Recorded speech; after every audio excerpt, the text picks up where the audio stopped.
Yes. Okay, public comment and recognition of guests. Welcome. Up first, we have presentations, and we're going to start with the FFA officers.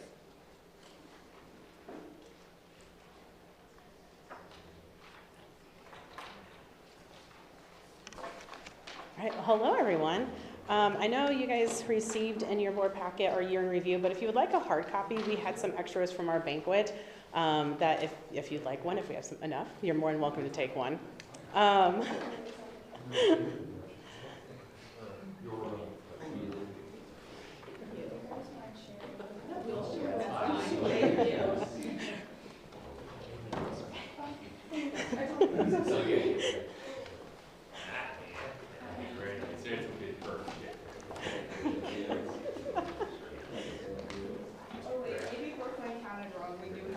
Did I miss somebody?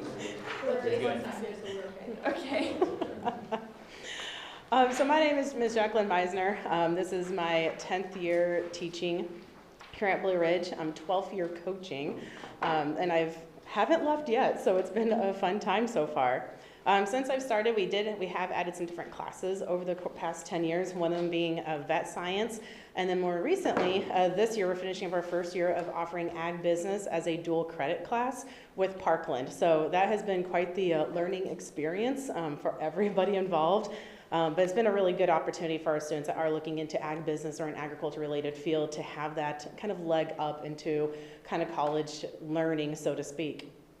This year we had 86 students in the ag program from 8th grade to 12th and 88 chapter members, because we do have 2 students that are graduated that are part of our chapter. One of them is going on to be recognized to get her American degree. Fingers crossed, she was recommended by Illinois. So hopefully we'll find out later this summer if she is officially recognized to get her American degree this coming October. One of the coolest things I got to do this past year was go on the National FFA stage. I never in my wildest dream as an FFA member even thought that would have been a possibility. And so to be able to do it because my students have done some incredible things was absolutely mind-blowing. And I know Mr. Easter and Mr. Kirkton were amazing with allowing the whole school get to see that live stream, and I am forever thankful for that because the things that the kids have received from it, the notes was mind-blowing from it. We did receive National Chapter Award information for this year. We haven't posted it yet, just there's been a lot going on the past few weeks, but we are getting it posted hopefully tonight or tomorrow. This year, it's the 3rd year in a row that our chapter is being recognized as the Section 16 Premier Chapter, meaning that we are the top chapter in Section 16. And it's the 2nd year in a row that we have won all 3 areas of the application: the growing leaders, building communities, and strengthening agriculture. And that is just a tribute for all the hard work that these kids behind me do, and all the support that we receive from you guys, from our administration, and from our community. From last year's results, 3 of our students will be going to Washington, D.C. on an all-expense-paid trip with other students. The only way you get invited to this event is by your ranking within the National Chapter Award application. Because we were a section winner for the Premier Chapter section winner, because of our national finalist status, which we received this year as well. So we're a top 10 chapter, 10% in Illinois. We'll find out our actual rankings later. And then because we were a top 5 chapter last year, 3 of our students will be going to Washington, D.C. So Sean Christie, Kelly Weiss, and Ava Franzen will have the opportunity, and they are very excited from what I've gathered. We also have 2 students receiving their state degree. Tyler Holtz is one of them, as well as Kelly Weiss. This past 7 years, I have had the honor to serve Illinois FFA as the District 4 FFA Board Director. There are 72 schools in our district plus, and I don't even know how many ag teachers there are that I talk to on a weekly basis, it seems. And I just want to thank you guys for allowing me to have this opportunity to be able to serve Illinois FFA in this ability, being able to help set policies and procedures that not only affect our students, but the other 40-some-odd thousand that Illinois FFA has. I am stepping down from that role. 7 years is a long time, and I know I have a family member who's an ag teacher who really is interested, and along with other ag teachers are wanting to step into that leadership position, and I am tired and would love to spend more time with my students than I seem to be having a chance to with the different demands that has kind of increased. So I am going to turn this over to Tyler, and he's going to kind of take it from here with our other officers. Hello everyone, my name is Tyler Holtz. I'm a returning FFA officer. For the 2026-2027 year, I will be serving as Blue Ridge FFA President. 3 of my fellow officers are not able to be here tonight. They had prior commitments. They are Kelly Weiss, our chapter reporter, Drake Hardesty, our chapter secretary, and Addie Browning, our chapter historian. I'm glad that we are able and you allow us to share our yearly progress that we make with our FFA chapter. I'll start us off with the community service portion. We had 8 community service projects the past year, one of our biggest ones being the Heritage Days community service that we do, and we look forward to doing again. In the fall season, we helped collect and donate 420 pounds of food to our local food pantry for the upcoming holiday season. And our most recent project, we partnered with the Miss Farmer City DeWitt County pageant to receive a grant for $500 from the Illinois Farm Credit, and we did renovations to the DeWitt County Fair Office. One of my favorite community service memories was serving at Heritage Days this past year. I got to meet many new people, spend a lot of time with my fellow members outside of competition activities, and give back to the community. I will now turn it over to my fellow officer, Gideon Kraft. Hi, my name is Gideon Kraft, and I am currently serving as your 2026-2027 Blue Ridge Chapter Sentinel. Today, I'm going to talk to you a little bit about our CD and LDs that our chapter participates in.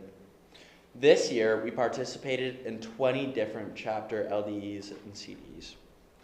Some highlights include our conduct of chapter meetings team and our parliamentary procedure team making it to districts for the 10th year in a row. Our conduct of chapter meetings team placed 5th overall at state, and Bentley Choate placed 7th overall individually out of 64 members, and Brooklyn Hardesty placed 6th overall in chair. Ava Pollen advanced to districts in job interview and won District 4 job interview, advancing to state and placing 10th overall. Addie Browning won section and prepared speaking with her speech and advanced to districts.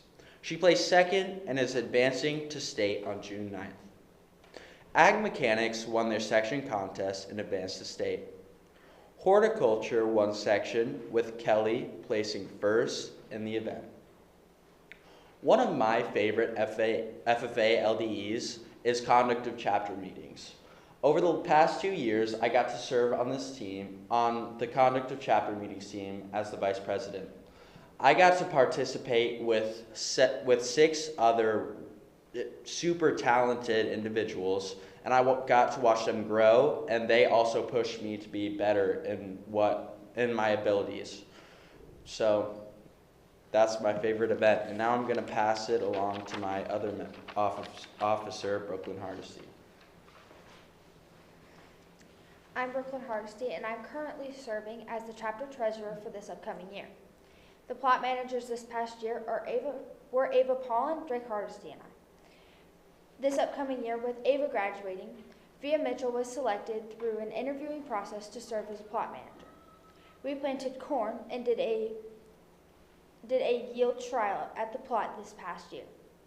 This morning, Drake and I were able to get a hands-on experience planting this year's crops. We planted beans. Dyke Schaefer helped us plant, and we met him out at his farm, and we went to the field, put the seeds in, and we got almost through our end rows, and then we had planter issues.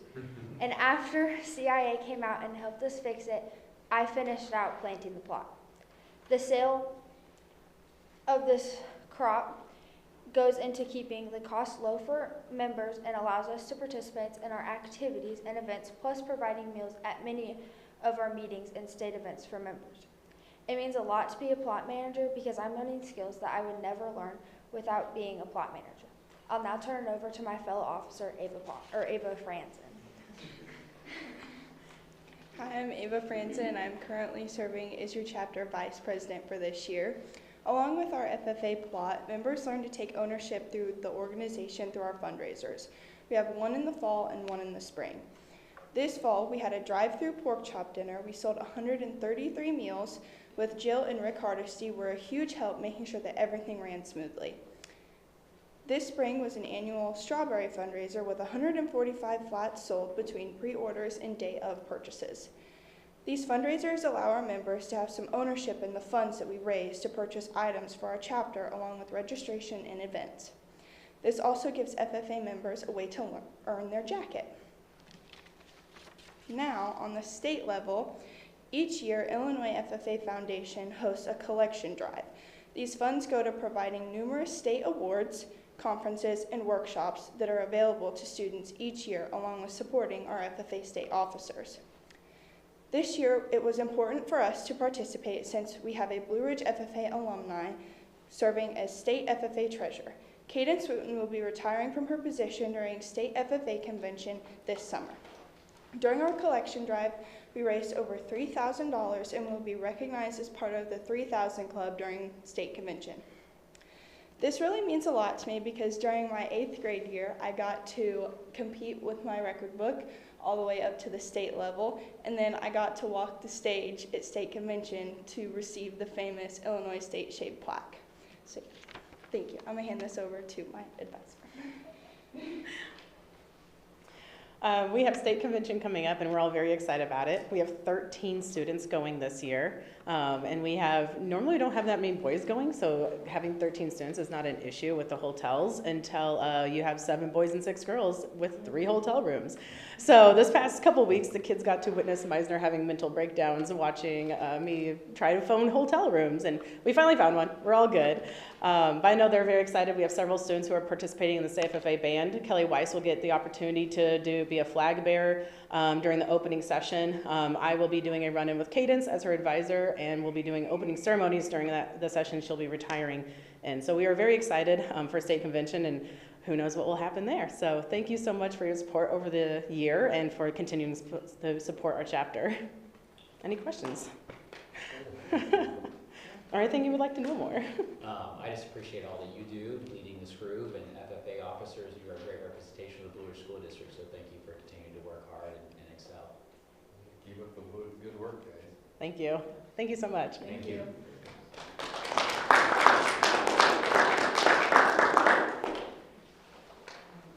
Okay, up next we have the BCA Student Recognition Skills USA competition.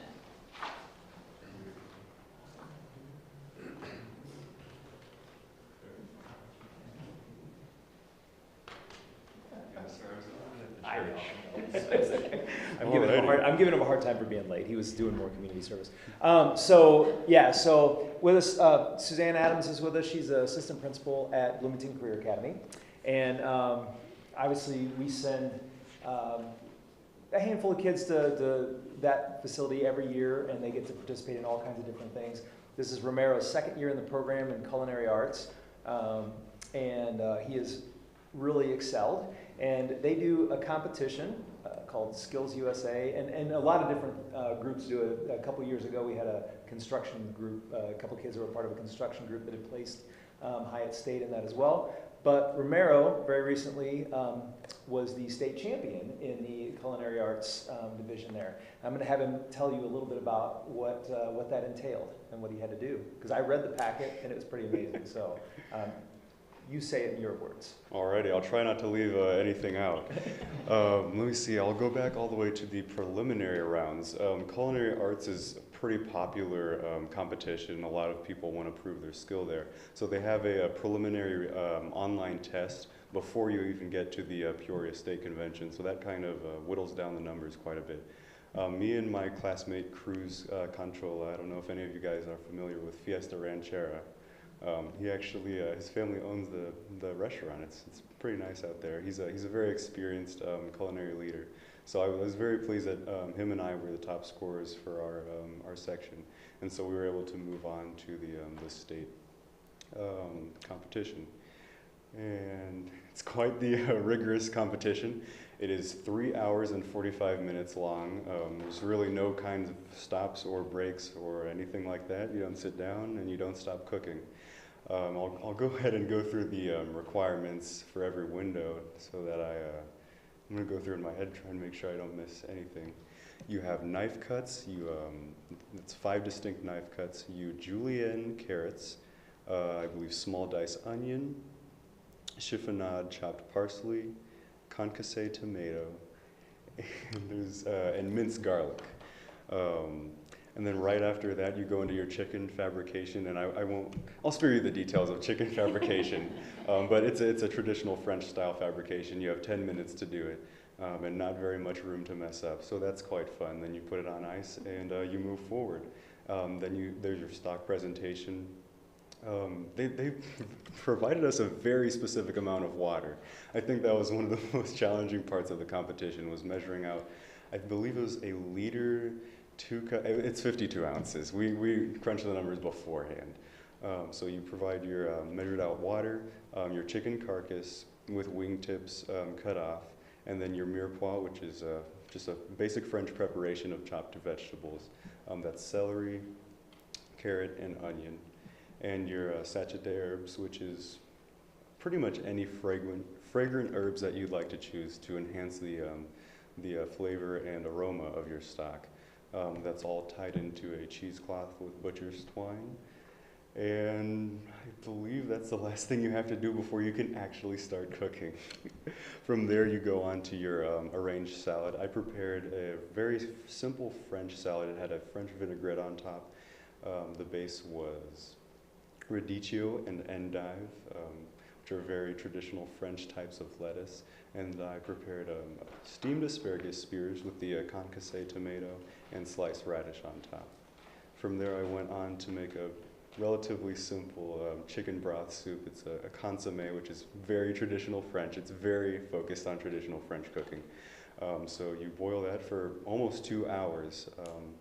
That includes the also traditional mirepoix with the additional celery. I added that for extra aroma, and I think that scored me some bonus points. And you cook that with egg whites so that everything comes out, and after you strain it, you're left with a very rich broth with almost no impurities. Mine was very clear, I suppose. That's what won me state. And after that, I moved on to my rice pilaf. That's a simple simmered grain, long grain white rice simmered in butter and olive oil, and then you add a chicken broth to enhance the flavor. And I sauteed a chicken breast with a Provençal sauce. It's a tomato-based French sauce. And I added sliced mushrooms and julienne red peppers onto that. 3 hours, 45 minutes, no stops, no breaks, no dishwasher. All washing by hand. So that was quite the challenge for me, but worked out. And I suppose I scored the highest. I won state for that. I will say, I got to actually go and watch part of the competition, like right before they got going. Romero was in the zone, like I always see him when he's in the kitchen. And it was really neat because they're out at the ICC campus and it's all windows, so you could kind of see them getting ready and getting prepared. And they have a small station to work at, and our instructor was there, and she was timing everything, getting up and like going to check on them because she just really wanted them to perform at their best because she pours her heart into them. And I will not tell you everything that she texted me, but as he was getting his awards, I was getting all kinds of pictures of the food. And I don't know if you were like me, but everything he just explained, I went, I don't know half of that. But I'm ecstatic because usually I get to try a lot of the food. In our new facility, though, they are as far away from me. In the old facility, they were right across the hall. He's going home with a lot more food this year than he did, I think, in previous years, right? I'm not in the kitchen asking for food all the time. Well, we miss you dearly. Yeah. But I know that the instructor, myself, Mr. Hansen, we were all very, very proud. I mean, Mr. Hansen and I were getting the messages from your instructor as you were winning and getting all kinds of pictures, so very proud of you. And so now you are on to nationals, which is in Atlanta. Yes, Atlanta, Georgia. There will be a national competition. I heard that the state competition was actually modified to more accurately reflect the requirements of the national competition. So although details have not been released for the recipes that I'll be preparing, it's very similar to the state competition. So he's up to that in June, right? Coming up. So Yep. yeah. June 1st through 5th. Yeah. So fun stuff. So congratulations, Jordan. That's very impressive. Thank you very much. So. I hope I didn't leave anything out. Did you? Your thorough tale is very good. Now you get to stay and hear all of these. And I just want to say thank you to all of you for sending your students to us, because it is a fabulous experience, and I've enjoyed every student that has come to us. Yes, from thank you Blue Ridge. for providing the opportunity for our students to, because he would not have had this experience Yeah. if not for Absolutely, I appreciate it. It's a greatly. long ride to us, but it's worth it, right? Absolutely. Thank you. Well, thank you. Thank you. Thank you very much. Thank you, congratulations.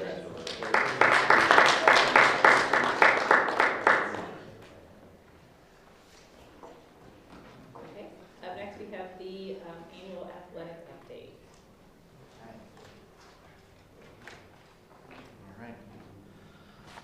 All right. So I hope that you've received the athletic summary and update in your board packet. We've had some great presentations so far, so I don't want to reiterate everything that you've already had a chance to peruse. But to quickly try to summarize, the athletic department has been undergoing several changes between me taking over as athletic director for this past school year to coaching changes throughout the high school. The one thing that I'm really proud of to hopefully continue to improve our athletic department is our athletic strategic plan. This is something that I really wanted to kind of jumpstart with our coaches. We are a small school with 9 or 10 varsity teams, and this would allow us to help increase collaboration, increase the opportunity to work together. In my role this year, I found that we were butting heads a lot. We're all trying to do what's best for kids, but we don't know each other's program well enough. We don't have the same standards all the time. So this was designed to kind of start that connection. This is a process that's going to be ongoing. At the athletic strategic plan, I had coaches from every, I don't want to say every sport, but almost every sport from every season attended. So the products that were sent to you that showed the documents that we created together, the strategic plan, the non-negotiables, the coach work to kind of bring them all in together. This was all created together. This isn't a top-down project, so I'm really hoping that it increases the buy-in. And as I said, we're getting some new coaches. This is a great tool for when they come in, when we get applicants to say, this is what Blue Ridge Athletics is about. We are here for our students, we are here to work together, and here's how we can create that positive culture. The school year for by the numbers, we had 102 students participating in 13 different sports throughout the year. Our total student population is 161. I would love to increase those numbers for students participating. I feel like we have athletes walking the halls that may be afraid to jump in and try something. My goal is to continue to work with coaches, build that positive culture, and then bring those kids in because we know a lot of athletics are a numbers game. So that is something I'm going to be focusing on, and I'm going to be working with my coaches to focus on for the FY27. Totals by grade, this may look a little confusing because you say there's 57 ninth grade participants. No, we don't have 57 ninth graders, unfortunately. Some of these are double entries, right? So if a freshman plays football, basketball, and track, it was counted as 3 entries. But the overall, about 2/3 of our students are participating in some athletic activity across the school. Some purchases, obviously, you're very aware of our facility and the work that went into that. We hosted our first track meet in 20 plus years this week. It is only Wednesday. This week, 2 days ago, it felt like a lifetime ago. We had amazing community support. If anybody has been to a track meet, typically you would see coaches trying to run events, running field events and helping time and getting people situated. We had enough community support with the help of Coach Kramer, putting out a sign-up genius, contacting some people directly, that the coaches were able to coach. Our visiting coaches appreciated that so much. Our coaches appreciated that so much. Special shout out to Mr. Payton for helping with pole vault. Mr. Nolan helped with discus. Mr. Nolan was with discus. Mr. Hahn was at shot put. Mr. Easter was scoring. I was staging. It really was many hands make light work embodied. We had some more purchases. We purchased some new volleyball official standards for our officials to stand on. The old ones, if you've been to a volleyball game, had a lot of wear and tear. The new ones are collapsible, gives us more storage, safer for our officials. Big purchases of football helmets and shoulder pads. The helmets are good for 10 years. We hope to kind of work through that and do incremental purchases. That way we don't have to bite as big of a chunk in the years to come. Some future purchases that we are looking at is an improved scorers table. Next year is the first year of implementing the shot clock here at the high school. It's an IHSA requirement, which means there needs to be an extra butt in the seats. If you've sat at our scorers table, it is already fairly tight. So adding an extra person at that, plus it also, if you've ever had to wheel it out into the gym, it's not the most stable. So we're looking at that for the next school year, and with that potentially some athlete bench chairs, because a larger scorers table eats more of our home bench. We already have, for volleyball, we had girls sitting in the aisle or sitting on the floor. This would alleviate that. And one thing that I would love to do, I'm working with FCBC and our softball coach, exploring putting a batting cage in by the softball field, keeping it aligned with what is available for the baseball team, and would help, again, improve the play of our athletes. Athletic highlights, there are many. We have, I've listed all of our participants. Couple big highlights from our athletics throughout the year. We hosted the Boys and Girls LPC Golf Tournament, thanks to Lori Friel for helping get that organized. We started a wrestling team with DeLand Weldon. We sent 4 students, and I think 2 of them were actually captains during the wrestling season. This is a great opportunity that we haven't had a chance to have in the past. So it's giving more kids access to athletics. We hosted the boys LPC conference game. It was wild and woolly. I know Mr. Easter and I didn't get much sleep because the weather didn't cooperate. We ended up also using DeLand Weldon's facility with the co-op for boys basketball. So we had split sites for a lot of our games, allowed us to play games at a faster pace without as much late nights. And then our track meet, obviously, and the facility upgrades to the track and football field. I've also included some activities highlights. Activities are another lifeblood for our students. Even if they are not fully in IHSA activities, they are fully involved in our school, and they are just as important. I was a band kid myself, I was a choir kid, I was a drama kid, I was all of these things. On top of being an athlete. So having those opportunities here at the high school are wonderful. This year was the first year for Blue Ridge High School esports. I know last year at this time we were talking about donors from the community putting this together. We had 7 participants throughout the year competing in various, they played Smash Brothers, they played Rocket League, and it was not only a great chance for students to get involved and something that can connect to IHSA very easily, but also a great opportunity to connect, period. These students may not have been in IHSA athletics before this, but now they have, and that's something that can continue in the future. We just heard from our wonderful FFA chapter. I have a lot of those same highlights here, but they get and they need as much recognition as they can get. Being a top 10 chapter in the nation is a huge accomplishment. I can't state that enough. The work that Ms. Meisner does, the work that the students do, goes above and beyond. So a major congratulations to them. Caden Swooten, former Blue Ridge FFA president, is recommended for her American degree. I can't rattle off the statistics like Ms. Meisner can, but the percentage of students in FFA versus those that get the American degree are infinitesimally small, right? Like this is the top of the top, the premier possible for FFA students. So the fact that we have one of our own Blue Ridge FFA graduates, even though she was a student from D-Land, speaks glowingly of the program.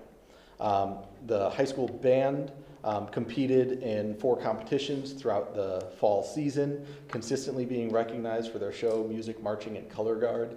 We had our Spring Pops concert last night. Mr. Mitchell talked all about those wonderful contests. We have all of the awards and the plaques and everything. They do a great job with that consistently year after year. We hosted the IHSA Scholastic Bowl Regionals and won the regional championship. Having that here, having that, being able to pass the plaque off to Coach Miles was a wonderful moment. I took a great picture of him jumping midair. So his excitement for the team and for his students comes through with the Scholastic Bowl. On top of that, so after winning the regional championship, they moved on to the sectionals, which was also hosted here, and ultimately came up just short of qualifying for that state competition. They did go and compete at Masonic State, at Parkland, I believe it was, and again, some of the top teams in the state did really, really well, won a couple rounds, ultimately fell a little short of placing. They won the regular season conference title. I think it's up there already, the 2026 sticker. And senior Indra Nolan was recognized as second team All-State for Scholastic Bowl. For Scholastic Bowl, for those who don't know, there are only 2 divisions in the entire state, whereas football has like 8 divisions. So being second team All-State, she is one of the top 20 Scholastic Bowl students across Illinois. It's awesome. And then last bullet point is kind of a downfall or a caveat. We did not end up having a bass fishing team this year. We are working on that. We had some coaching difficulties. By the time we were able to get in contact with the previous coach, we found out that his coaching availability wasn't what we thought it was, and did not have time for a full bass fishing season. We were looking at that for next year. I've got information about a fall fishing tournament for the LPC that I would like to be passing that along to our next bass fishing coach. So any questions about the athletic department? Any questions for me? No, I appreciate all you've done. I love the vision and the idea. I think it creates consistent expectation and language and just creates a really good vision for our program. Awesome. Thank you. I hope so. Thanks. All right, up next we have communication. Oh, You're a junior high. Junior? Sorry. Mrs. Colross couldn't make it this evening, sorry, but but I'm here to happily present the report that she prepared for you guys. I'll try to be quick about it. Seeing some consistency between junior high and high school sports, as we have some coaches that we're sharing at both levels, so that certainly is helpful. Recently met with D-Land Weldon to continue our co-op agreement for the next 2 years for baseball and softball at the junior high.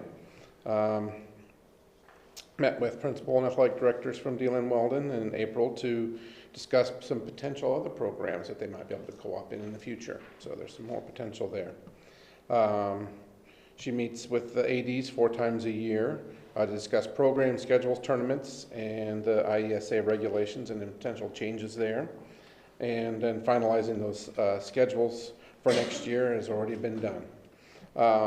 We got one projected opening currently for our assistant boys basketball coach. It's the only thing that we have kind of on the radar. Just a couple highlights with some of our sports. Softball, which is one of our first events that happens. The practice actually starts July 27th this year, so it's really early.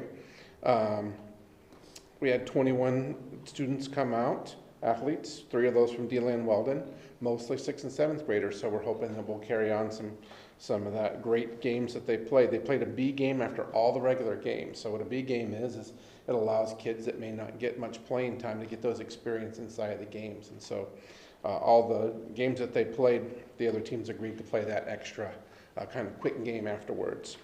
This year, the softball team was seeded #1 in the regional and actually played in the regional championship game. So we were very excited for our girls softball team. Baseball, we also had some pretty good numbers. We had 20 kids go out, a mix of 6th, 7th, and 8th graders. 3 of those boys from DeLand Weldon also played a lot of the big games, getting our kids more experience and playing time out there. That one also has an early start with August 3rd. Last year's season went so fast because IESA took a week out of it. They're putting it back in this next season, so hopefully giving our kids a little bit more experience before those end of season tournaments. Girls basketball, while we only had 1 8th grade girl come out, we had lots of 6th graders get lots of experience coming in, and we'll probably bring some more of those up this year. We've got some really good coaches there that also were helping coach at the high school level. They're really looking forward to some summer work, holding some camps for 4th through 7th graders, so trying to build that program up. Our junior high students are actually going to go to Greenville for another camp to get some more experience over the summer too. And there'll be numerous open gyms over the summer. Boys basketball, our 8th grade boys won their first round regional game, which hasn't been something that we've been able to accomplish for a while. Our coaches are really good about working on a lot of fundamentals and learning just the game, some of the experiences some of our kids may not have. There will also be some open gyms opportunities for them all the way down to our 5th graders this summer. So we're excited to get some more experience for them. While Mrs. Weedman on cheerleading did a great job, she is stepping down as her daughter's moving to the high school, but Melissa Wisman, who's been in the district for some time, is taking her place. They will have tryouts next week. Scholastic Bowl, Megan James continues to do a great job. She prepares our students for matches. We usually have a varsity and a JV team competing for each one of our competitions, and they're just really actively involved in other sports. So they shared, like he was talking about, a lot of times we're sharing those students with other sports in the same time. Volleyball, we had 6th, 8th graders and 14 6th and 7th graders. Becky Dodson took over as assistant coach this year. We have our 7th grade SPC showcase that we host, so that's a nice way to bring in other schools. And they're looking at some summer camp options and open gyms for that. And lastly, we had great numbers for track and field. This new facilities that are here at the high school attracted 21 boys and 22 girls. So great number of them. This past weekend, we had the sectionals down at Catlin High School. And we had 1 team qualify out of that. Our 7th grade girls 4x100 team qualified by time. That's Cora Ellis, Alyssa Greider, Briley Maddox, and Indy Johnson. And they're going to compete this Saturday in East Peoria. Thank you. Now we'll go to communications. We have the IASB liaison talking points in your packet, and there's also information about the IASB division governing meeting in the packet. Up next, committee report. We've had 2 committees meet since our last board meeting. The first one was a facilities committee, and the next one was a negotiations committee meeting. Facilities met to discuss some arrival and dismissal facility options as we look at next school year. We talked about the HVAC rezoning project, which we'll discuss later, and just some other different projects that we have upcoming throughout the year. Negotiations committee also met and discussed some counter proposal, some language, and some numbers there for the next bargaining session, which we just finished with last week. Okay, and then administrative reports. Okay, I will start out there. first off, I just want to say thank you and celebrate all of our teachers and staff. We had Teacher Appreciation Week last week, and I just want to take a moment. We have incredible educators at Blue Ridge, individuals who work tirelessly every day to create just wonderful academic learning opportunities and promote student growth, working ways to make sure that they feel supported and challenged, and their dedication to the profession and commitment to student success is there and there every day. So we're just very thankful for the work that they do, the passion they have, that's really helping to shape our Blue Ridge community. So very thankful to all of our staff and teachers there. My other two topics, honestly, were going to be discussed, or already were. FFA was the big one. One she talked about tonight, Ms. Meisner did, that the FFA program is a premier, I should say, is a Section 16 winner, going on to potentially become a top, if not the top, program in the state, and then a top 10 finalist nationwide. So congratulations to them, done a great job. The other one was for the inaugural track meet. It was an amazing event. If you didn't get to go, very, just a deep sense of pride in the facility there. I think it's something that all of our community members, students, can be very proud of. And I wanted just to thank all the community support, really. I mean, we had board members, we had teachers, we had students, just coaches who did a wonderful job getting things set up. Brian and Jim did an amazing job of getting things ready to go, preparing for that evening, and make it run seamlessly. So very nicely done. But yeah, just excited to have that. It's fun to have that experience. I've been in this community for a very long time, and I can't remember the last time we had a home track meet, so it was just really fun to see. Okay. I'm not even going to call the name, because I don't know what order you guys decided on. Very relaxed. See, anything they know. Hello, everybody. We are winding down the school year. Next Wednesday, if you feel any kind of, desire to jump in a bounce house, you can find one next door. So we will have we are sticking with the tradition. Apparently, it's a tradition to have a regular bounce house and a water slide bounce house, which is completely foreign to me. So I'm really hoping we're paid up on our liability insurance, because that to me sounds crazy, but it'll be great. The other thing I want to draw your attention to is the fact that we're saying goodbye to Mary Diener, like officially. She's officially retiring. Thank you for letting her stay for this year. She's, I can't even tell you how amazing it's been to have her by my side. So thank you for that. We are honoring her next Thursday at the Country Club. If you would like to join us, please come. It's 2 to 4 p.m. We'll just have some light sandwiches and things like that. But I know she would love to see you. She's incredible, so it'll be hard to say goodbye to her. The last thing I want to tell you about is, it was not in my board report, but we had an opportunity. Paige took several of our teachers, and I also went to Muhammad to a kids, KIDS training session. And kids is the state assessment that we also use for our kindergarten report cards. And it was led by ISB and by the ROE, and we had 50 kindergarten, first grade, pre-K educators all in the room, and we learned about kind of where the state is heading with kindergarten curriculum really leaning toward play. And so they talked to us a lot about the different types of play. You think of play, you automatically think of recess, and people get a little freaked out, like, okay, we've got kids who aren't going to learn how to write their names because they're playing all day. So what they really laid out for us is kind of 3 different categories of play, one of which is that free unstructured play, which we do. We have a 30-minute, built in across all of our grade levels, a 30-minute unstructured play time for recess. That's also part of the kindergarten day. But then when they talk about different types of play, kind of that middle type of play is called guided play, and that's what you would typically think of as like choice time in kindergarten, where they get to go to the dramatic play center and they're serving hot chocolate and they're writing out menus and they're asking for money and giving change and things like that. That is more of a guided play where it's directed by standards, but the teacher isn't telling the kids what to do. It's more, okay, these are the things we're going to focus on in teaching this space, but the kids kind of guide their own play.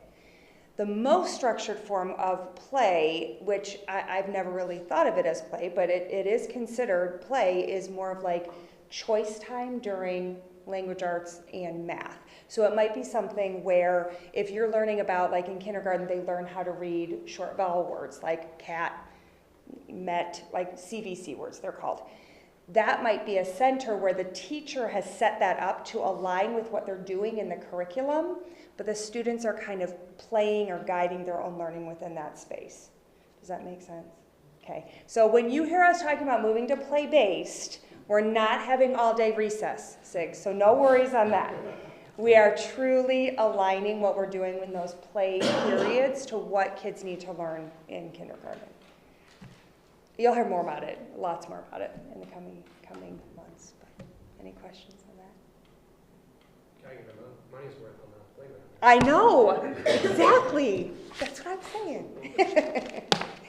Any other questions? All right. Thank you.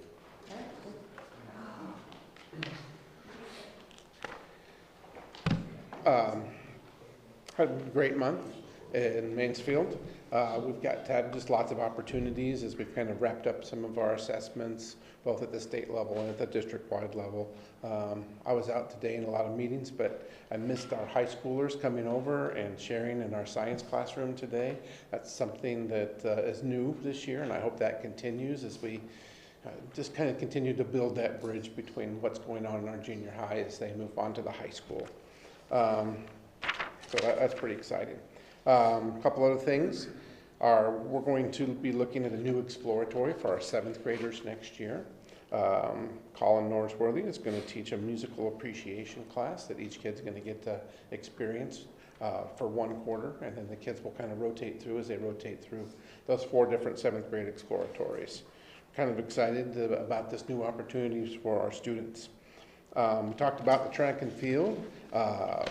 That's just a great opportunity for our kids, and we'd love to see that, that continued success, bringing in numbers and then passing them on to the high school. Couple last things. We will hold on Friday our second of our academic achievement assemblies, where we're going to recognize students that have met a 95% or higher attendance for the 2nd semester. We're also going to recognize those students who have met their iReady goals that were set in the fall for both reading and mathematics.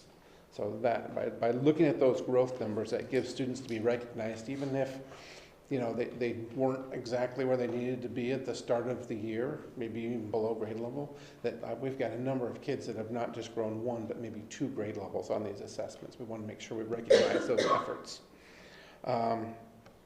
And then lastly, on Monday, we'll be having our promotion for our 8th graders at 9 o'clock in the morning. A little change this year. Normally our boosters helps prepare a breakfast for our students. Our student council, under the direction of Ms. Dodson and Mrs. Wisman, want to really challenge our 7th grade students that are also part of that student council to serve their students and kind of create that tradition where that group that's coming up gets to have an opportunity to serve them that morning.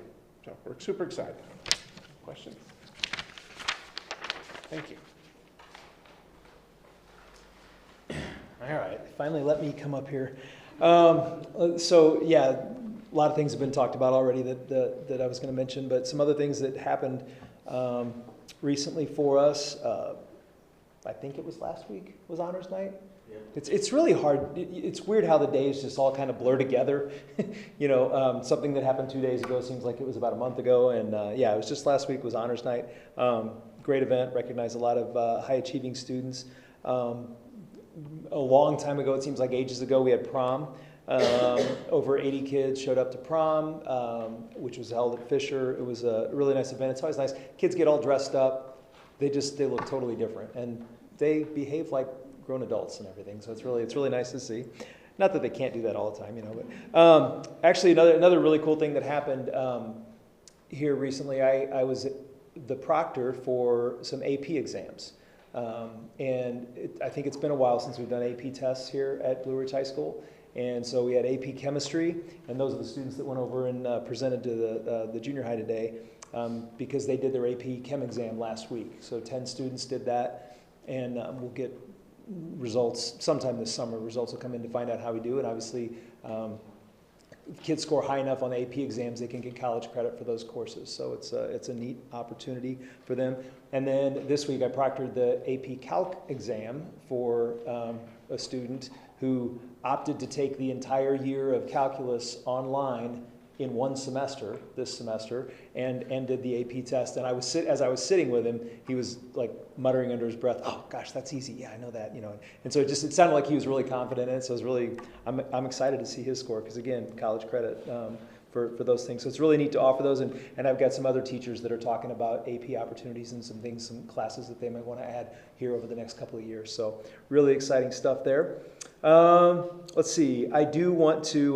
Mr. Kirkman was up here talking. I just have to tell you, he's done such an amazing job as an athletic director, and it is not something that he wanted to do. I can tell you when that news first dropped on him, he's like, "I got to do what now?" And it's not anything he ever aspired for, but he dove in. He went to the Illinois Athletic Directors Association conference and started gathering ideas of ways to grow the program and to make our athletic program stronger. And it's just he's just done an amazing job. So I can't thank him enough for the work that he's done on that front.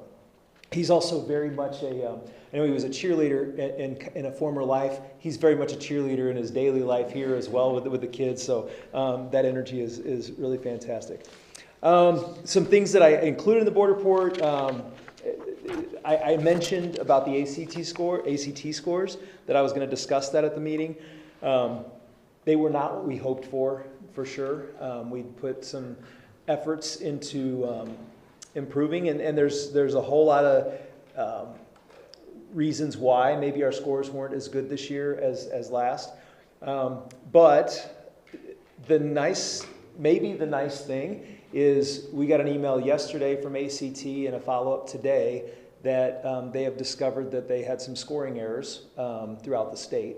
And so they are having to go through and make a lot of adjustments to any students in the state of Illinois that took the ACT online.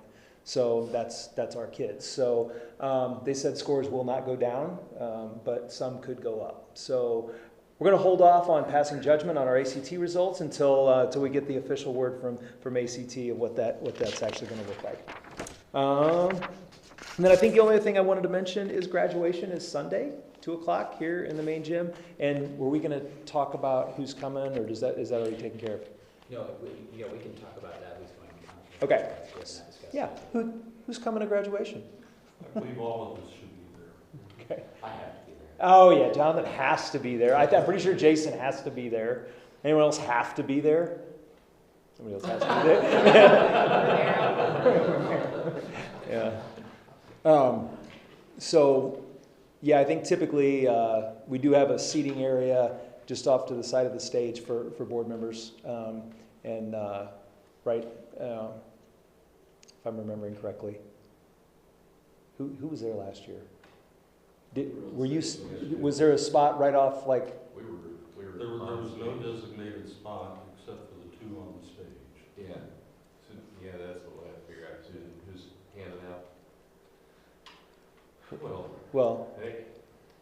Board president usually does. Yeah, I will not be there, so. Okay. If both my grandsons, they're celebrating their birthday, and it's also U-Bike commencement weekend, so like this is very bad Yeah, for me. okay. So, Okay. trying to divide myself, so I will not be present. Okay. Obviously, Yeah. Jason will be there Yeah, as the vice Jason president. and Jonathan will be there as well. Yeah.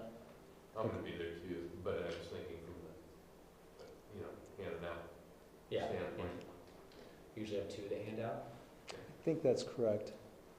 And then you and, I can do that. Yeah, and I would think Jason Yeah, will want I to. would imagine Jason With and the Jonathan connection with the okay. will be interested in that. Jason and Jonathan. We know a lot Yeah. of those kids. Yeah, they all know you, so that's helpful. We'll make sure we have a designated seat. Yeah, so Yep. designated seat as well. Yeah. You're going to be there, right? So we'll have 1, 2, 3. Jonathan, will you be able to be there? Maybe. Okay, we can set up some additional Did you seats say you're coming? as well. Are you coming? Yep. And Sig, so you? We're going to be on stage though, are we? No, we'll We put. did last year, asking for the sake of what I need to wear. Yeah, we'll put like as the. Jason will be there. He will have one hand because he did have shoulder surgery today. Oh. He's watching, and he truly is watching at home, Jason. Because he's texting me. Hi, Jason. He's like, I will be there with one hand. Jason, just send a thumbs up or thumbs down. Are you able to help hand out diplomas with one hand? I'll let you know what he says in a minute. He told me he was gonna watch, and he's not kidding. I was like, what is this? I will be there with one hand. I was like, who is this? Okay. Yeah, I know. Not two people watching. Okay. My brother and Yeah, and there'll be a spot just off to the right of the stage, as people are facing the stage off to the right, Thumbs up, in the he said. bleachers. So he will be Yeah, there to is hand that out. good? Yeah, towards the front. Okay, We were on stage last year, we're going to not be. okay, You Okay. can heckle from the side. yes. Okay. Okay. All right, any questions? Great. Okay. And then I believe the rest of the administrative reports are in your board packet. Up next, we have approval of consent items. Do we have any questions about any of the consent items? No one? If there are no questions, I need a motion and a second to approve the consent agenda items listed on attachment A as presented. So moved. We're gonna do David, and who's fighting for second? I'll say that. Okay, Yeagle. Jonathan Yeagle, Yes. Jason Nolan, David Harris, Yes. Seginger, Yes. Jonathan Larson, Yes. Josh Hahn, Yes. Francie Miller. Yes. Up next, we have old business, the HVAC rezoning project. All right, our facilities committee met and discussed this project when we had our meeting last month. Committee decided to make a recommendation to approve the HVAC rezoning project just to create a consistent climate for that space. So there was a lot of dialogue and we looked at a lot of different options, but we need to create something that is going to be structurally sound and consistent, hopefully reducing the amount of problems that we're experiencing in that space. Well, I'll leave it up to the facilities committee. Do you have anything that you'd like to add? I mean, the price tag was a little high, but I think something like this, it would have been cheaper to do when it was originally reconfigured. You wait longer, things get more expensive, and you have to do more work to get up in the ceiling in the first place. But we felt confident that this was a good solution to use the existing air handler, extending ductwork, adding some chilled water piping, to give them the comfort zoning that they need in those different spaces. You got offices on the wall with windows and rooms, interior rooms without windows, so you have a lot of different conditions there. And it's a good long-term solution to extend the existing systems. Yeah, I think the price tag was painful for all of us, but after a half hour, 45 minutes of really trying to talk everything through, there's just not another option, unfortunately. It's a viable one, and this will, like you're saying, have a very long term. So we should just be able to do this once and not do it again. And next year will be more expensive than it is this year, so we just need to bite the bullet and do it, I think. Are there any questions? Okay, if not, I need a motion and a second to approve the bid from Hinson Robinson for the unit office HVAC project for Blue Ridge CUSD 18 as presented. So Larson and Sid. Jason Nolan, Seginger, Yes. David Harris, Yes. Jonathan Larson, yes. Josh Hahn, Yes. Jonathan Yeagle, Yes. Francie Miller. Yes. Up next, we have mechanic hours.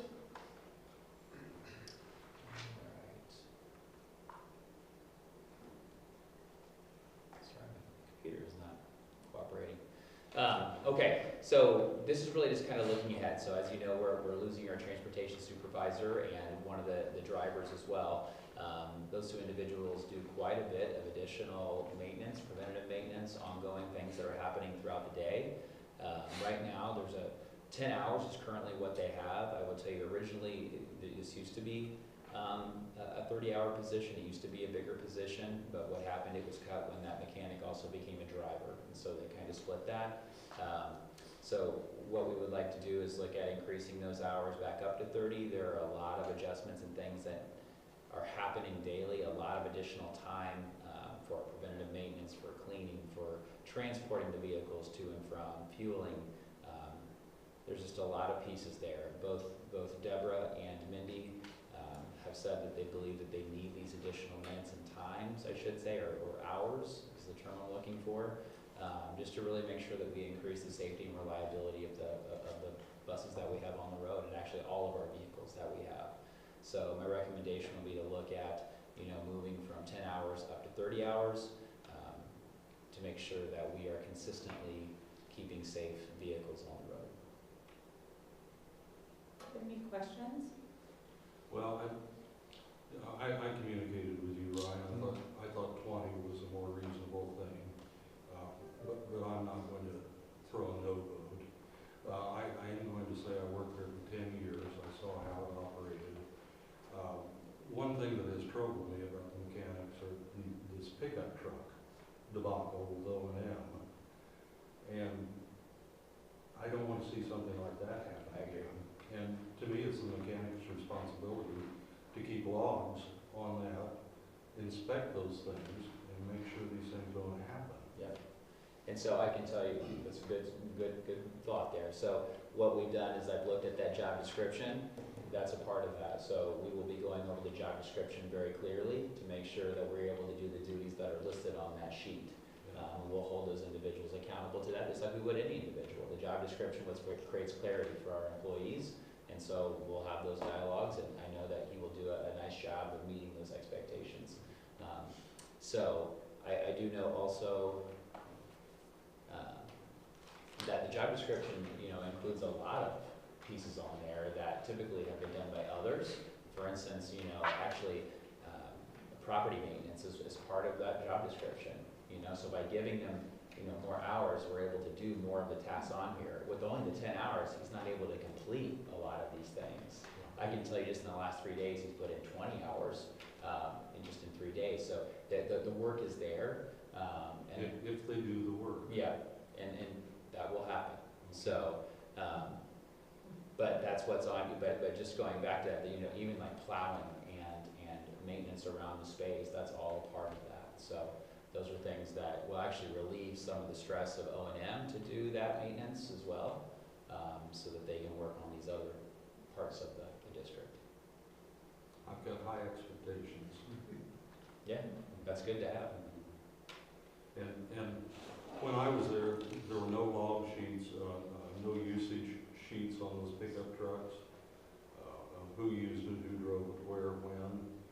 And to me, that ought to be logged. Any business is going to log those vehicles, who drove it, when, where, why. Yeah, I think that was a prior time. Okay, thank you. Are there any other questions or comments? If not, I need motion and a second to approve increasing the mechanic hours from 10 up to 30 hours weekly for Blue Ridge CUSD number 18 as presented. So. Yeagle. Second. Larson. Seager. Yes. David Harris. Yes. Jonathan Larson. Yes. Josh Hahn. Yes. Jonathan Yeagle. Yes. Jason Nolan. Francie Miller. Yes. Next, we have the Mansfield Outdoor Lighting Project. Okay, this has actually been a topic of discussion for several years now at every annual safety meeting that we've had. Unfortunately, we've not been able to find the right contractor to do it. I think we have at this point. So, you know, one of the areas that we have is just west of kind of the intermediate entrance. There is a really dark space that is there. And so when you start to look at things like games or, you know, late drop-offs from buses, etc., it is very, very dark in that area and is a tripping hazard and is a safety hazard at times. So one of the things that we looked is to try to find a replacement to that to reduce that public safety risk. But two things we were able to find, two bids actually. What's interesting about this project is that it requires boring. I'm learning a lot about this, but I guess there's a lot of electric companies that don't bore underground to do some of the work that's needed for this. But we were able to find two bids, two local bids. You can see the quotes there are astronomically different. How can that be? Well, and when I had conversations, you know, what it sounds like is they're kind of bidding themselves out of it. They don't really want to do the job, but if you're going to pay that amount, they will come do that job. Is kind of my understanding of how that operates. But actually, the quote from Anderson Electric that is on here that I'm recommending that we go with, that's actually even been reduced. But I got our quote, I think today, that's down to 17.9. So it'd actually be a smaller number than what originally was listed on here. Is that just because it's so small? No, what they actually ended up happening was that they reduced, our O&M staff is going to do a few of the lights that are on the building itself, just to reduce some of the costs and reduce some of the labor. Well, like why the two quotes were so different? Like you said, one of them bid high. Was that just because it's really small and they don't want to? I think so. I think that's the understanding of what I'm talking with Rusty, kind of that thought process is that it's a small project for them. So if we were doing the whole street and the parking lot. That would probably be a different conversation. Yep. Yep.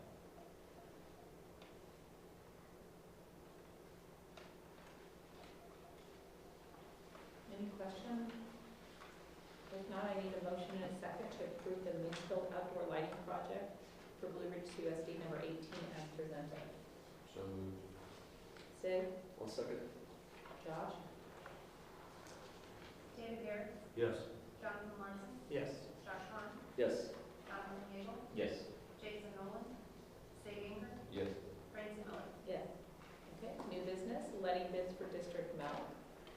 Okay, that's just kind of routine thing that we do annually. Basically, it just lets us be able to go out to get milk bids for all of our cafeteria. So this is just an option for us to approve letting bids for district milk for FY26, or FY27, I'm sorry. I'm assuming there's no question, so I'll ask for a motion and a second to approve letting bids for district milk products supplied to Blue Ridge CUSD 18 for the 26-27 school term as presented. So. Second. Yeager and David, Jonathan Larson, Yes. Josh Hahn, Yes. Jonathan Gable, Yes. Jason Nolan, Sig Ingrid, Yes. David Garrett, Yes. Francie Miller. yes. Okay. Tentative FY26 amended budget. Okay, so you have in front of you two documents here. One of the documents is the original budget that we did back in September. The other one is the updated one that we just started. There's still a lot of work to be done on the amended budget. It will change over the next 30 days until we get to the very end as we determine kind of what we've spent or have not spent. So we'll just take a quick look there. If you look at the original document, there's kind of three lines, I think, to kind of focus on. If you look at row 11,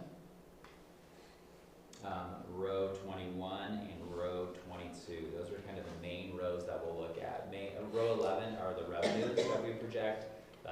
Row 21 are the expenditures, and then you can see row 22 is kind of the excess of either revenues, expenditures, etc. Up at the top, you can see in those columns, those are your funds. If we look at Fund 10, you can see that we're projecting to bring in around $10.9 million there. Expenditures right now are at 11.4, so you can see an excess of 468,000. That's on the new one.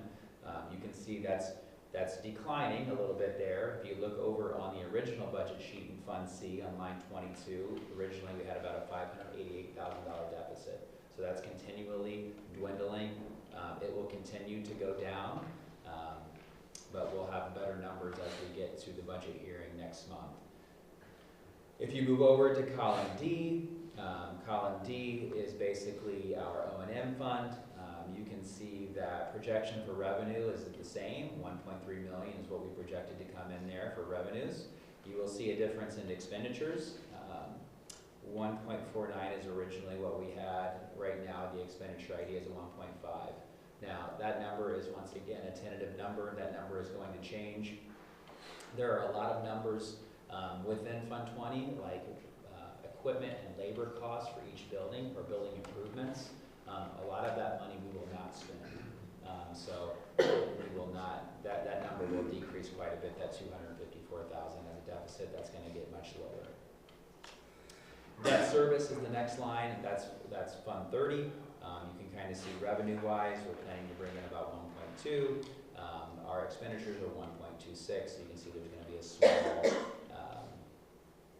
small deficit there. Transportation, actually, which is really odd.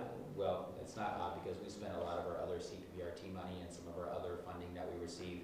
If you look at transportation, you can see on line 22, Fund 40, we're actually hopefully going to end up in the black at $22,000.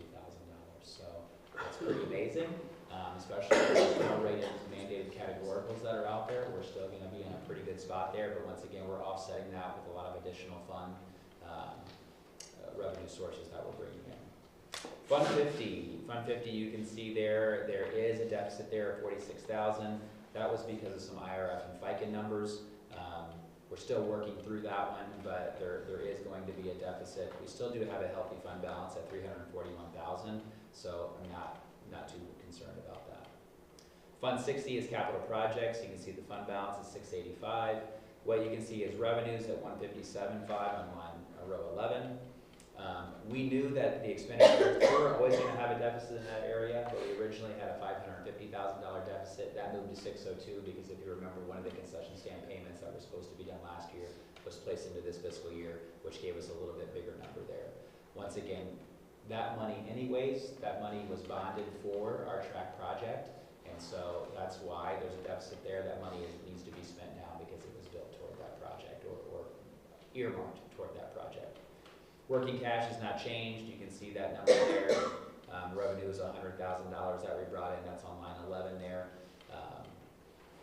Tort, you can see that we have about $114,000 in that space. Revenues $401,000. Expenditures projected to be around $421,000 for a $19,000 deficit. And then in Fund 90, you can see HLS once again. That's an area where we brought in $93,000. That was from our tax levy. You can see we're projected to spend around $690 for a deficit there of $597. Once again, we're spending down that fund balance because that's where we received our bonds, for HLS bonds. So we're supposed to be spending that down toward projects for infrastructure improvements. That might be a little bit high still. You know, we are nowhere near $600,000 in that line, but with the tech pointing project, that's going to be a big project. It's going to eat up some of that funding.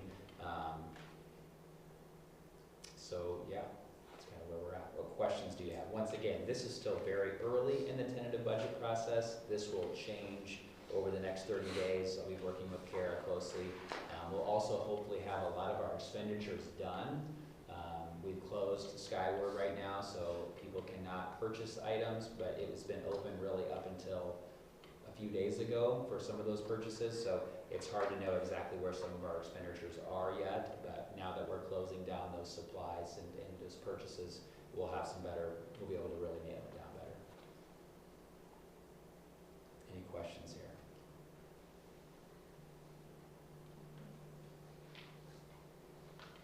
I need a motion and second to approve the resolution to place the tentative amended budget for 25-26 on display in the office of the superintendent, District Office 411 North John Street, Commerce City, Illinois, for 30 days for review by the public. So moved. Sid? Second. Yeaple? Josh Hahn, Yes. Jonathan Gable, Yes. Jason Nolan, David Harris, Yes. Sig Hager, Yes. Jonathan Hudson, Yes. Nancy Miller. Yes. Okay. Press 121, first reading. Okay, so you can see there's some, well, I think we actually included the wrong packet. My basic notes were not in there. I think we included the original electronic piece, but I did write some notes on here, so I have some information on there. But, basically, a majority of these items, mostly are minor language changes. Majority of them are, or updating legal references. There are a couple things that I just wanted to take a look at. You can see 2220 is posting locations. We already post in 2 locations. We post in the unit office, and we also post on the high school here, and so we are meeting that requirement already. Some districts do not do that. We are going to do that. Or we already do that. Roll call voting.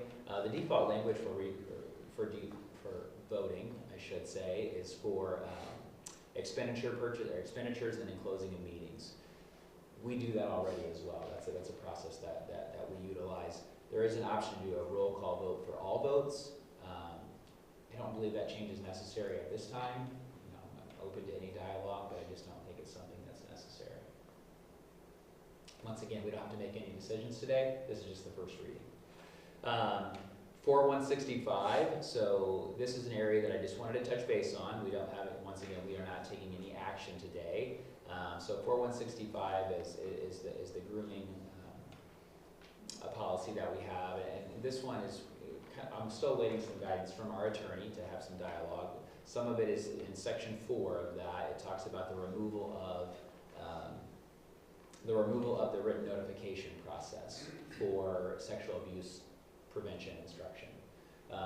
So currently our practice is anytime that we have Growing Strong, who provides our sexual abuse instruction, which is a state mandate through face law, we always send out a letter more than 5 days out in advance letting our parents know that that curriculum is going to be taught. I think it's important to have transparency and make sure that our parents know what is being taught, and also to make sure that they can have conversations with the presenters so they know the curriculum and what is inside of that. So that's a really important piece. So that's just an area that I have contacted our attorney to kind of see what steps that we can take. Do we keep the language in? Do we take the language out? And we will have more of a dialogue about that next month. Okay. 5250 is NICU leave. This is just a new piece. You know, if an individual, like an employee, were to have a baby that was a neonatal, that they have the option of leave based off of that. NICU leave, they call it. Just kind of a new piece that's there. The last thing I just want to touch base is 7240. So as we read policy, right, the idea is just to look at things that we're currently doing, and are they things that we want to continue, or are they things that we want to adjust? And so just kind of bringing this up, one of them is in regards to extracurricular drug testing. So currently, you know, all of our extracurricular athletes drug test at both BRIJHS and at BRHS, and it's been a process. It's been something that's been here for quite some time, I believe, as a district. We are one of very few districts that I'm aware of that does this for extracurricular activities.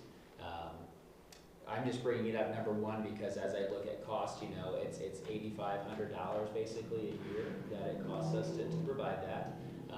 I have no problem doing that, but I just want to make sure that you're aware the cost just keeps increasing. And so it's just something that to think about as we move forward. Is this a program that we want to continue, or is this something that we don't want to continue? Just kind of a piece there. Is it a mandatory thing for participation? For our district, yes. So if you do not consent to that, correct? Then you do not participate in those activities. Can't participate in athletics. And they don't activities. Or activities. Yeah, and they don't test everyone each month. Right, so it's random. Yeah, they pick 5 random athletes / activities per month, and then 5 other kids whose parents have not opted out. So, just something to think about as we move into next month.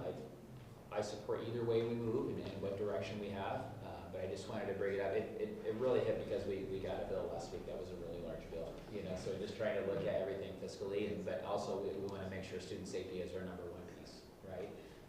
So I just wanted to bring that to your attention and just see if that's a process that we want to continue or not. Obviously, this is the time to do it as we review policy and things come up.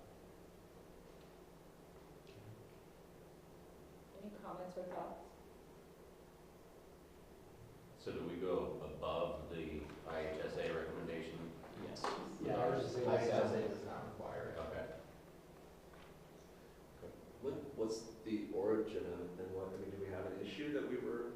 Well, So, crazy enough, I do remember when this came to be, my kids were in school, they had parent groups that talked about it and that they wanted to bring it in. Originally, like thinking back, and I talked to Ryan about this week, I'm like, my memory of it is, when the conversation started is, it provided an opportunity for students to, if there was maybe a choice provided to them on like a Friday or a Saturday night, that it was a way for them to say, I could have this, I could be pulled on Monday morning, I'm not willing to do this. just to help them like think about like maybe a different choice and have something more if they felt like there were those pressures in life that were leading them maybe to make a bad decision. It started that, I mean, I remember 2 of my kids were in high school when it happened. Only one of mine ever got pulled for it. I told Ryan it was funny, she obviously passed. It hung on our fridge for a very long time. She was very proud. I'm like, what is this? Like, it was this huge thing.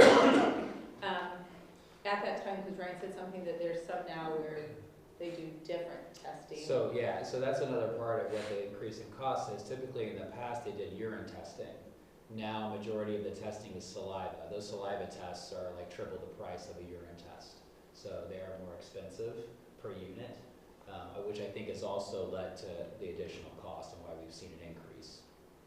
Do we have a say in the choice? So here's the issue with that is like, and this, actually I talked with Francie about this a little bit. So back in the day when they did the urine testing, if an individual didn't have to go to the restroom, they would sit there until they did. So sometimes they'd sit out 2 to 3 class periods. So now we're taking away direct instruction from students for extended periods of time. And that's what we're intended to do, is to teach, right? And so that's kind of one of the other things that, you know, came about through some conversations. I can give you a little bit of background just because we just recently also got our Illinois Youth Survey. And so one of the things that we noticed by looking at that, I kind of looked at our general numbers, and one of the areas is marijuana usage in general. So it looks at 10th and 12th graders, and it's not all of them, it's not a complete sample, but it takes a pretty good sample size. You know, if you look at our 10th and 12th graders, from the data, it says about 17.5% have experienced or used marijuana in the past year. So when you think about that number, it's just kind of a general number. Do it county number, I believe, but it was last year's number was around, was it 21? I think it was 21%. State average was around 13.5, I believe. So we're a little bit higher than that. So those are just some numbers to think about. You know, I just want to make a strong and evidence-based decision, hopefully, as much as we can. But just some additional things to think through as we, you know, make a decision on what to do.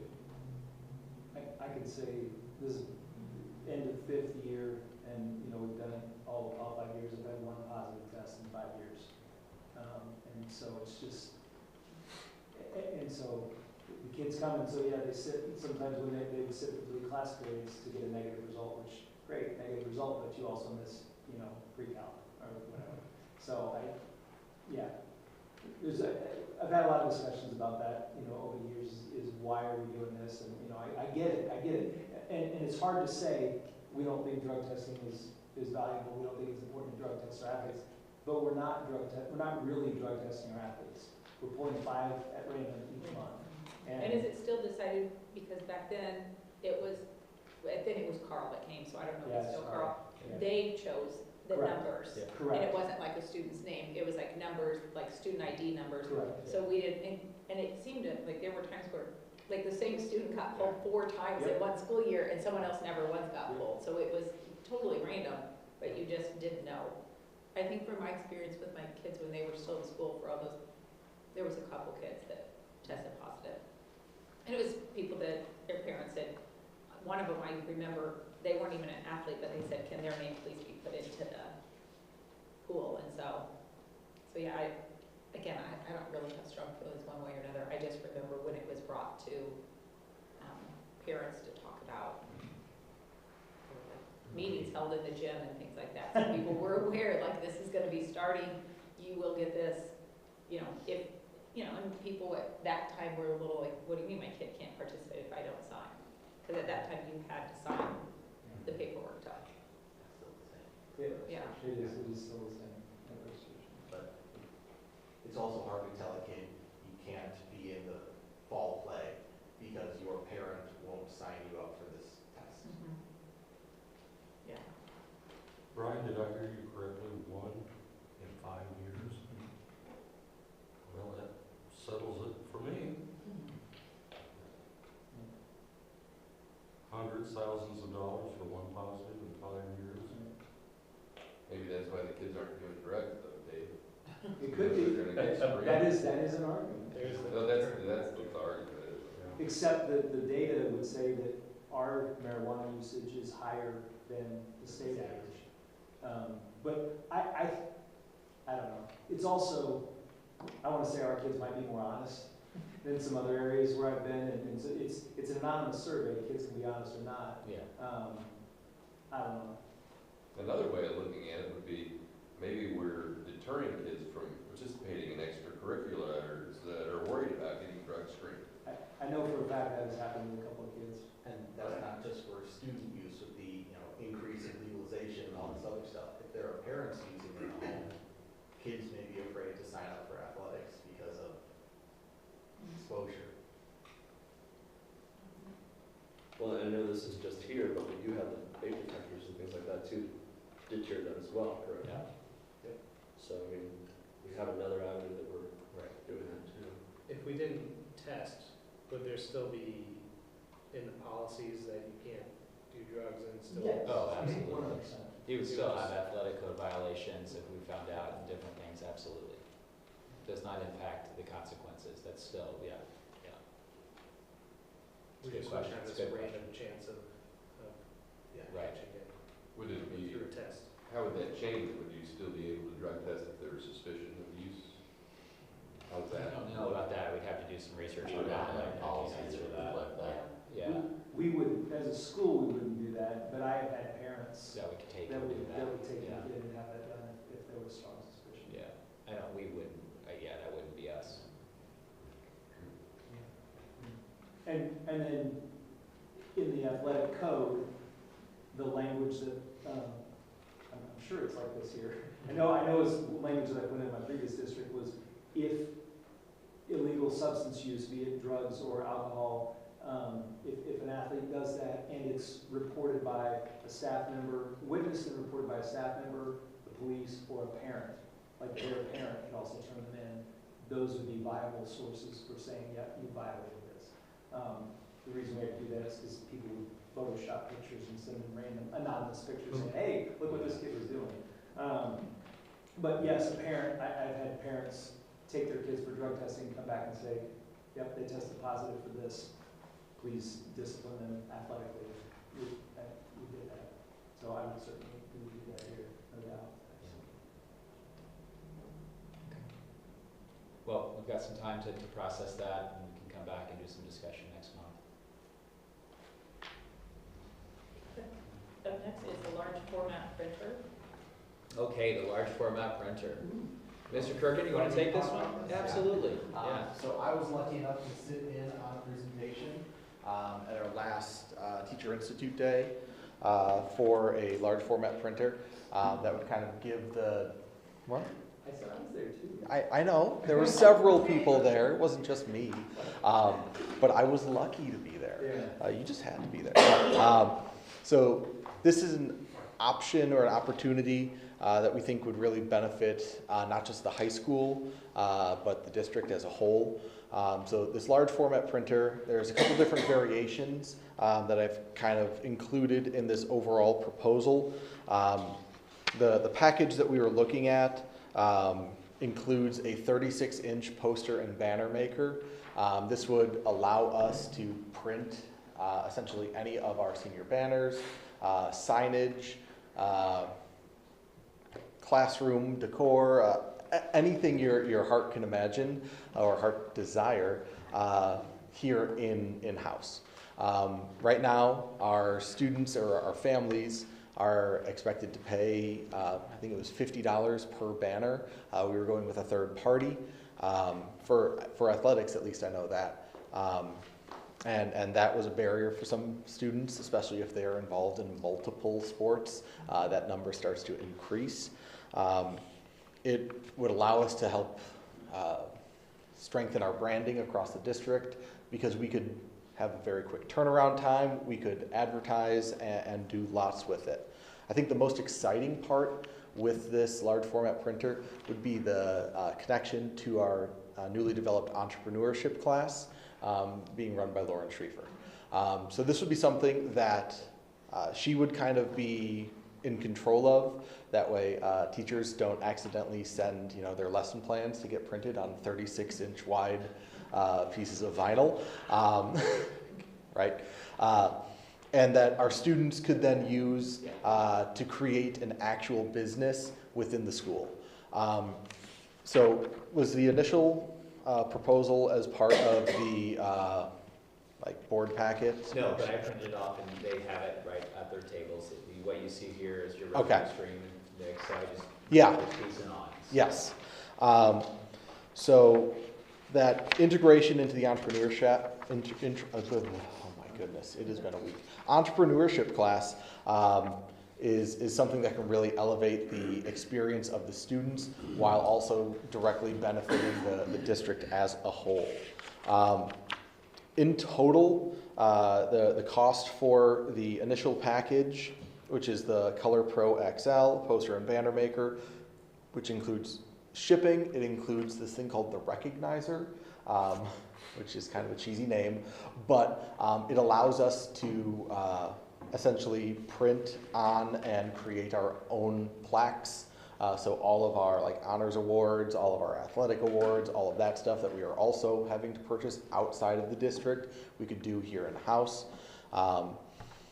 All of these things comes to that initial startup price of just over $12,000, and the annual recurring cost expected was about $1,500, and that was for ink and the printing supplies.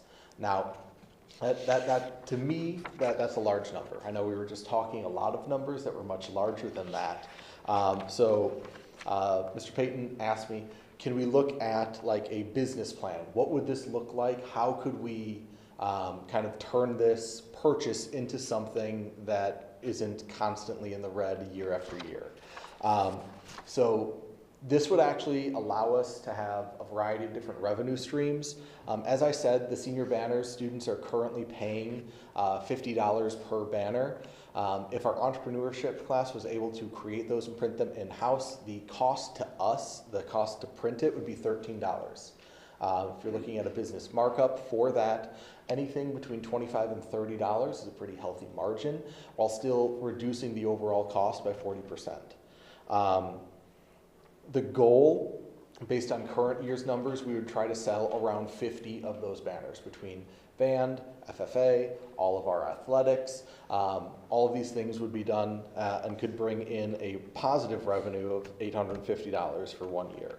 Another cool tool is that this printer would also be able to create yard signs.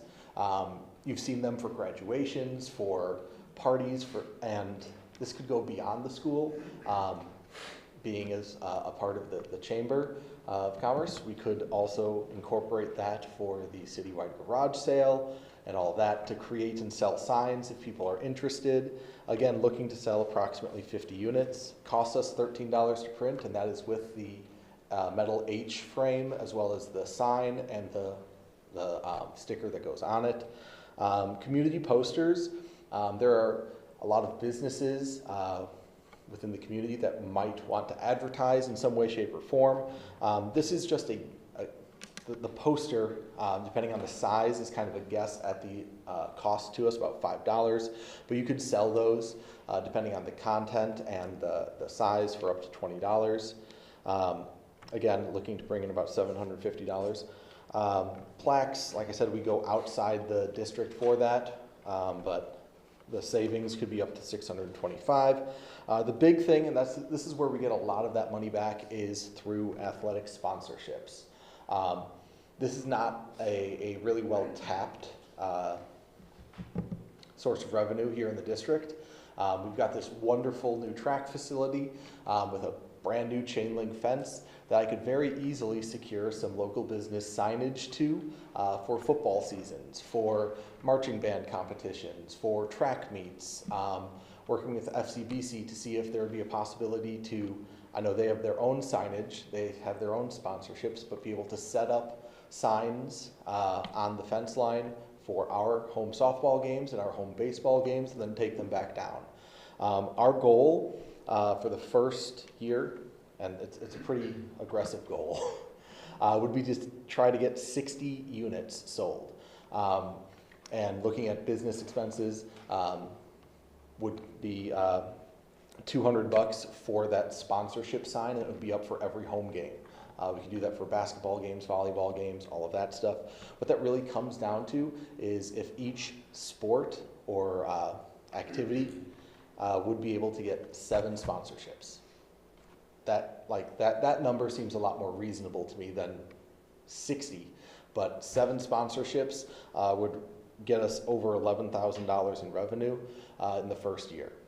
I think it's doable. I think it's a big goal, but if you're not looking to recoup that initial investment in 1 year's time, in 2 years, getting 30 units per year would definitely be something that would be a little bit easier to do. So that's kind of the big picture ideas for it. Ms. Reeser, did I miss anything? Could you just sum up fatheads? Oh yeah, that's another thing. They can make customized in-person fatheads. I feel like for senior night, some of the parents would be willing to. Absolutely. And again, going through my mind right now, I'm thinking about this class, and I'm thinking of the number of businesses locally that pay, third-party vendors Yes. to do things. I mean, Yes. you think of Heritage Days, the number of posters and different things they do. If they knew Yeah.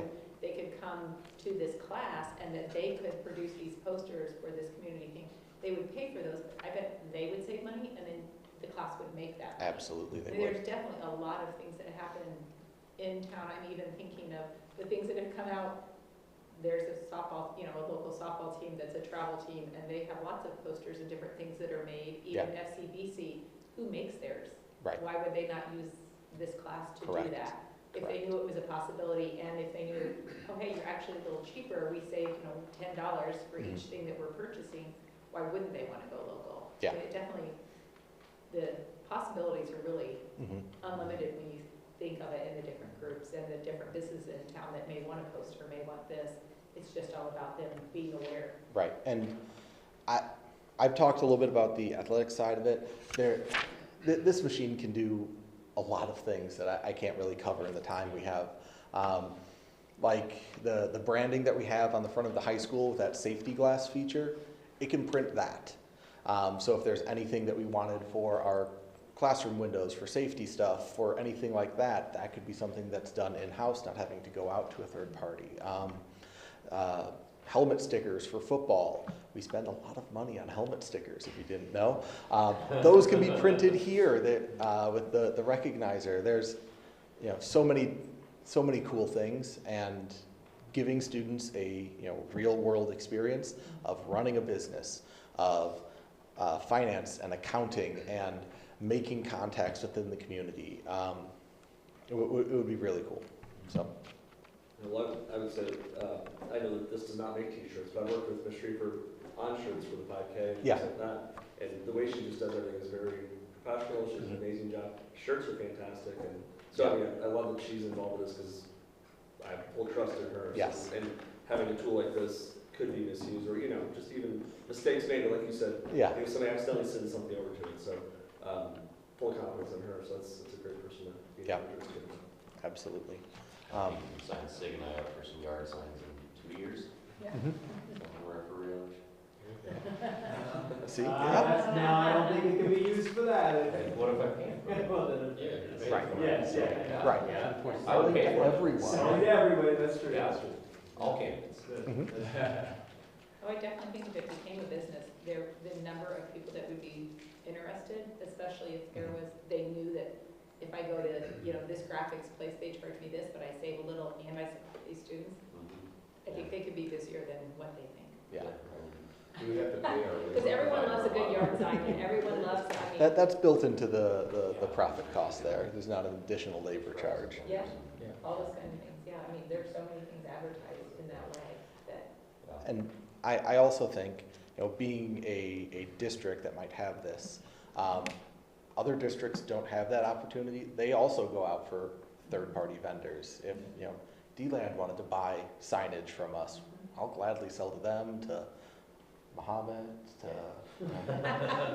a whole bunch of people. They are all about the fatheads for the senior night. Yeah, I think easily with parents, you can, if they knew that could happen, for senior night, tons of parents would come in and be like, okay, what would it cost? Here's all the ones we want. And I'm again spitballing here, but connecting that to her like web design class to create like a functioning business website where people could go and order, setting that kind of stuff up. Having those conversations with the customers. Mhm. Oh, yeah. There's a lot of entrepreneurial Sounds like skills. very great for Worldwide sure. business skills. Yeah. That'd be- No, I appreciate all the Really work cool you did opportunity. creating this, you Yeah. and Lauren, and I think this idea really came from Dave initially. So Dave, I appreciate you being the one that brought the idea to the district, and I think it's gonna be a great opportunity for us. Can I order a fat hat with turkey with the green hat? You can, yeah, we can make those. I always know something good's going on when you got a green hat on. Are there any other questions or comments? If not, I need a motion and second to approve the purchase of the large format printer for Blue Ridge CUSD number 18 as presented. So, Second. Yeagle and Larson. Jonathan Yeagle, Yes. Jason Nolan, David Harris, Yes. Sig Ingber, Yes. Jonathan Larson, Yes. Josh Vaughn, yes. Francie Miller. Yes. Up next is energy renewal, Okay. BRIJHS. Yep, energy renewal. So every so many years, depending on length of the contract that we have to go out to energy renewals for Mansfield. This is for electricity. You can see some of the proposals that are listed in there. I've been working with Chris Landstrom. He is from Twin City Energy, and he has been kind of our advisor on energy for quite some time. I'm learning a lot about energy currently that I did not know. So Chris's major recommendation, he kind of gave us two recommendations. One is to go into all-in energy, and one is to go with day-ahead energy. The difference mainly, and probably the easiest way to explain it, is that your all-in energy is a fixed energy cost. That's currently what we do.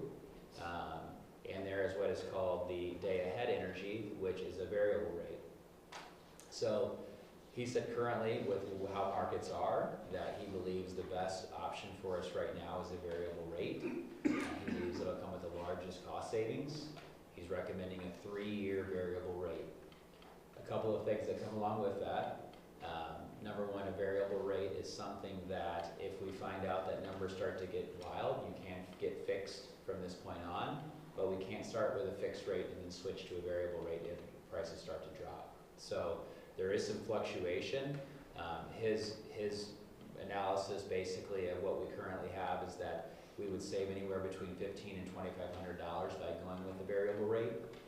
Typically the average rate is under what we've been fixed at. So that is the recommendation to move forward with, but I'm definitely open to any conversation about that.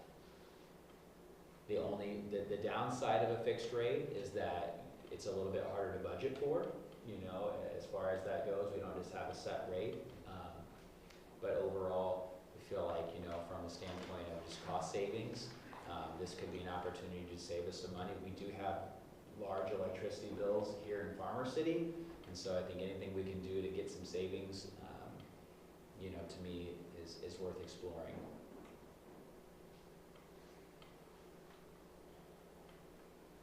Anyone have any questions or comments? Does he keep an eye on the costs Yes. throughout the year? He's a day trader, so basically what he is looking at, I guess they look at the cost by hour, by day, it's all by hour, the time of day, it's a very precise piece. That's what I asked him about, and he does. He keeps a close eye, and he basically will give us a recommendation. If we start to see something that we need to fix it, we can fix it. So we need to put it at a fixed rate. Yes, correct. Say lock in today. Correct, that is correct. Cool. Or if after the first year we average more than we were. Absolutely, On the fixed rate. we could definitely do that, yeah, those are all options. He's very responsive. I've worked with him several times. This is the first time we've actually, done a renewal, but he will reach out and have conversations. He's good about teaching what energy renewal is and learning about, tariffs and a variety of the supply. And there's so many components to energy that I did not know about, but he definitely knows the stuff. He works with several school districts across the area.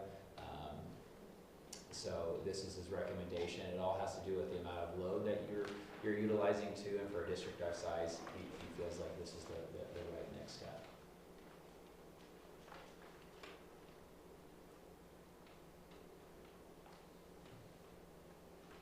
If there are no other questions, I need a motion and a second to approve moving to a 36-month day-ahead variable rate pricing contract for the electricity in Mansfield as presented. So moved. Larson? Second. Is that Josh? Sorry. Josh? Jason Nolan, Zach Ingram, Yes. David Harris, Yes. Jonathan Larson, Yes. Josh Hahn, Yes. Jonathan Gable, Yes. Francie Miller. Yes. And next I need a motion and a second to move from open session to closed session for the purpose of appointment, employment, compensation, discipline, performance, or dismissal of specific employees of the school district, ongoing, pending, or probable litigation, collective negotiating matters between the body and its employees or their representatives, or deliberations concerning salary schedules for one or more classes of employees at 8:45. So. Gable? Second. Larson? Zach Ingram,